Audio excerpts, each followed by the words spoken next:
Assalamualaikum warahmatullahi wabarakatuh. Bersama saya Ibu Danti dari SMKN 13 Bandung. Saya akan memaparkan cara belajar efektif. Pentingnya memiliki sikap dan kebiasaan belajar yang efektif dan efisien. Apa itu belajar efektif? Belajar yang efektif itu adalah belajar yang menyenangkan, terjadwal dengan baik, tidak memakan banyak waktu, dan hasilnya yang optimal. Mengapa siswa perlu memiliki sikap belajar yang efektif dan efisien? Yang pertama, untuk mencapai keberhasilan, dan yang kedua, untuk kesempurnaan.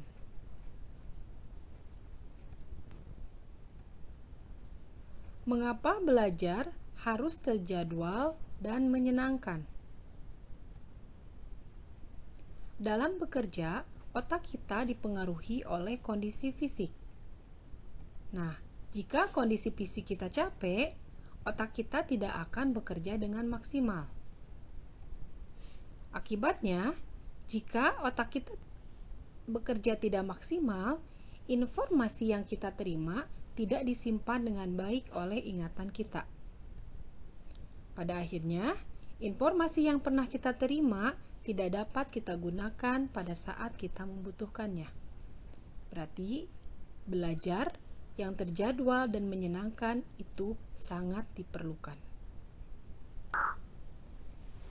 Apa saja yang harus diperhatikan dalam belajar yang efektif? Yang pertama, perhatikan dirimu. Bagaimana emosimu?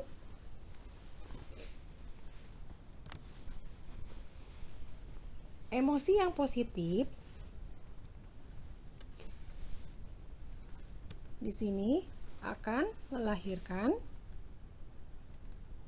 kekuatan otak. Kemudian, akibatnya akan memperoleh keberhasilan dan juga akan memperoleh kehormatan diri. Dan begitulah selanjutnya, maka perlu sekali ketika belajar, emosi positif itu harus dikedepankan terlebih dahulu.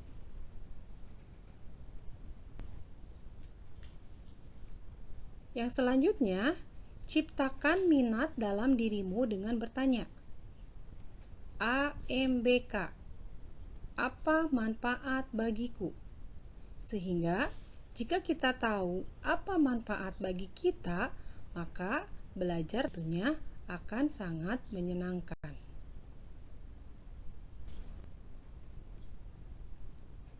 Kemudian, yang harus diperhatikan dalam diri kita adalah temukan gaya belajarmu.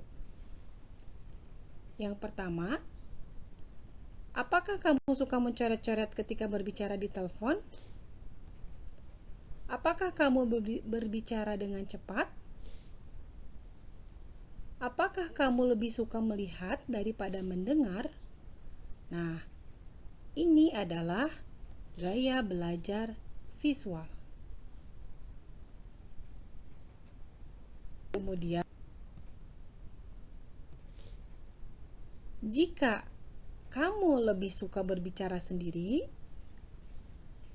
kemudian kamu lebih menyukai ceramah daripada membaca, kamu lebih suka membaca daripada menulis, itu termasuk gaya belajar yang auditorial. Lebih menyukai terhadap mendengarkan daripada melihat.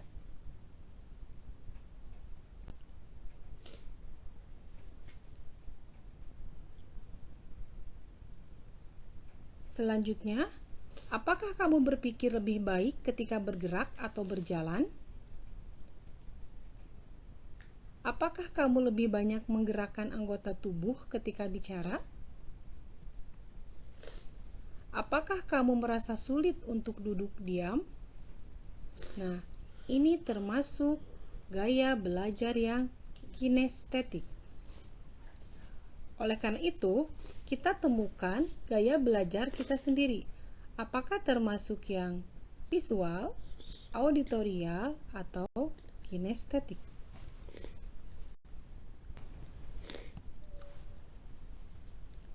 Selanjutnya, bagaimana kemampuan belajarmu? Berapa lama waktu yang kamu butuhkan?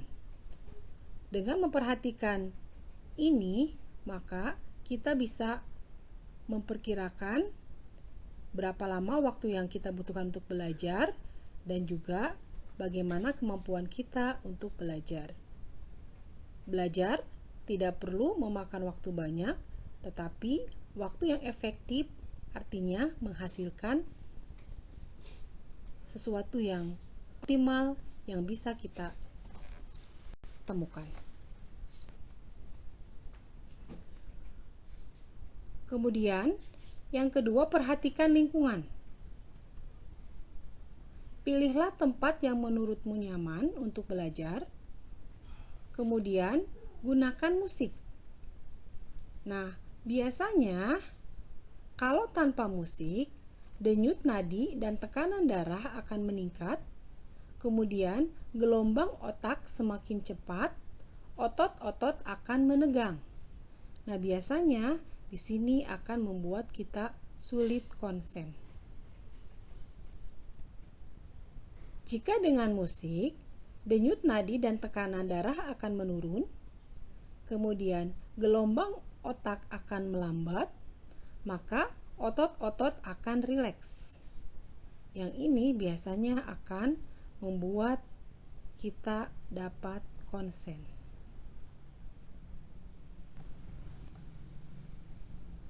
Teknik apa yang harus digunakan? Di sini ada dua, bisa mencatat bebas dan juga membuat peta pikiran atau peta konsep.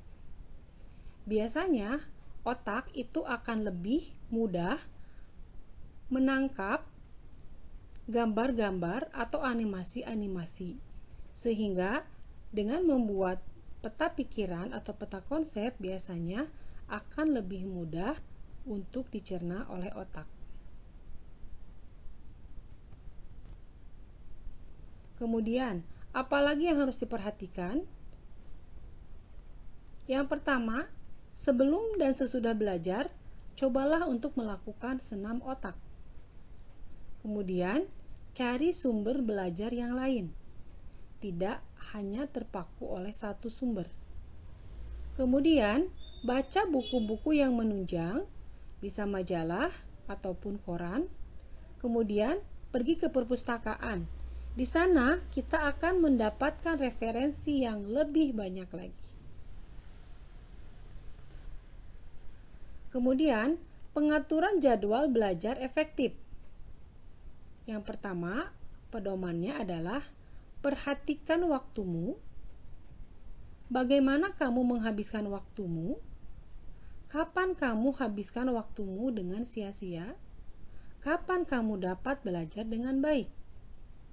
Nah, dengan pedoman ini, kita bisa membuat prioritas waktu yang tepat untuk belajar, kemudian bagaimana memanfaatkan waktu tersebut semaksimal mungkin.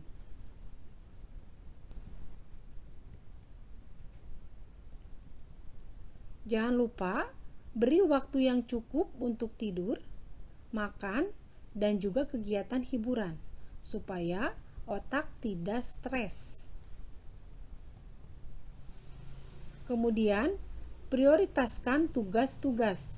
Mana tugas yang harus kita kerjakan hari ini juga, dan mana tugas-tugas yang bisa kita simpan untuk keesokan harinya. Luangkan waktu untuk diskusi atau mengulang bahan sebelum belajar di kelas bersama teman-teman kalian. Atur waktu untuk mengulang langsung bahan pelajaran setelah pembelajaran di kelas.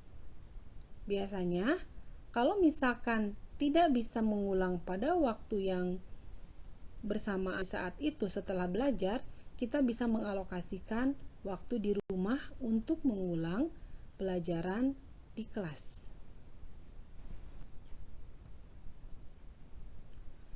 Jadwalkan waktu 50 menit untuk setiap sesi belajar. Kemudian, pilih tempat yang nyaman, tidak mengganggu konsentrasi untuk belajar.